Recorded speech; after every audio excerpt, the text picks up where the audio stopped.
नमस्कार दोस्तों। आज का विषय है कि डॉक्टर हेडगेवार जी ने गुरु जी को अपना उत्तराधिकारी क्यों बनाया। जी हाँ दोस्तों, सन 1925 में डॉक्टर केशव बलराम हेडगेवार जी ने आरएसएस की स्थापना की। आरएसएस का बीज बोया, राष्ट्रभक्ति, अनुशासन और संगठन का बीज बोया और उन्होंने अपना पूरा जीवन इसी को समर्पित कर दिया। हिंदुओं को एकत्रित करने के लिए, संगठित करने के लिए और शिक्षित करने के लिए, संस्कारित करने के लिए उन्होंने अपना पूरा जीवन का बलिदान कर दिया। और जब समय आया कि जिम्मेदारी को आगे बढ़ाने का, आगे सौंपने का, तो उन्होंने अपने उत्तराधिकारी के रूप में माधव सदाशिव गोलवलकर जी को, जिन्हें हम गुरु जी के नाम से भी जानते हैं, उन्हें अपनी जिम्मेदारी सौंपने का डिसीजन लिया। तो क्या ज़रूरत थी उन्हें अपना उत्तराधिकारी बनाने की? तो कुछ बड़े कारण थे जो ढूंढ रहे थे हेडगेवार जी अपने उत्तराधिकारी के रूप में, यानी संगठन के सरसंघ चालक के रूप में। जिन गुणों को ढूंढ रहे थे वो सारे गुण गुरुजी में थे। गुरुजी विवेकानंद जी से प्रभावित थे। गुरुजी की एक बहुत ही बेहतरीन वक्ता थे। गुरुजी की पर्सनालिटी एक बहुत ही बेहतरीन, शानदार पर्सनालिटी थी जो लोगों को प्रभावित करते था, ऐसा व्यक्तित्व था। इसके साथ साथ जो तीन गुण जो बहुत ज़्यादा देख रहे थे हेडगेवार जी अपने नए उत्तराधिकारी में, वो थे राष्ट्रभक्ति, अटूट राष्ट्रभक्ति, आध्यात्मिक एक विचारधारा और गहरी सोच रखने वाला व्यक्तित्व। गुरुजी में ये सारी चीज़ें थी।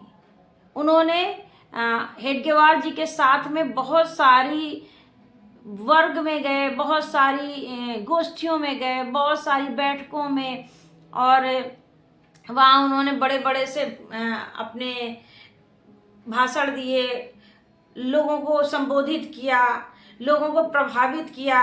उनके भाषणों को सुन करके आरएसएस की जो स्वयं सेवकों की संख्या इतनी तेजी से बढ़ी कि आरएसएस का बोया गया एक छोटा सा बीज कब एक विशाल वृक्ष के रूप में पनपने फैल गया, ये हेडगेवार जी ने अपनी आंखों के सामने देखा।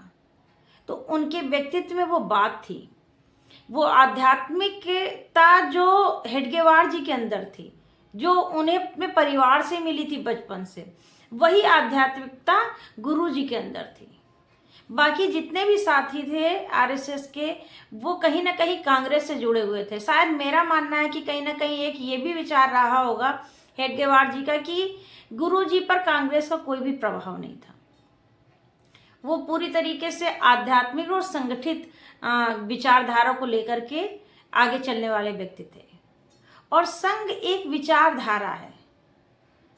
संघ को चलाना, केवल गुरुजी को केवल संघ नहीं चलाना था, संघ की विचारधारा को अपनाने वाला कोई व्यक्ति ढूंढ रहे थे हेडगेवार जी। और गुरुजी वो व्यक्ति थे जिन्होंने संघ की विचारधारा को अपने अंदर अपना लिया था। वो विचार ही वही थे।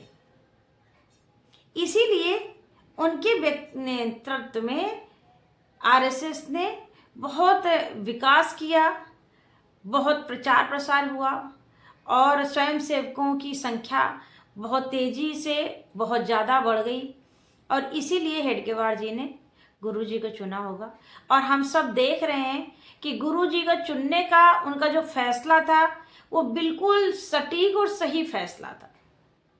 और आरएसएस में पद नहीं चलते, आरएसएस में संगठन चलता है, आरएसएस में वो विचारधारा चलती है।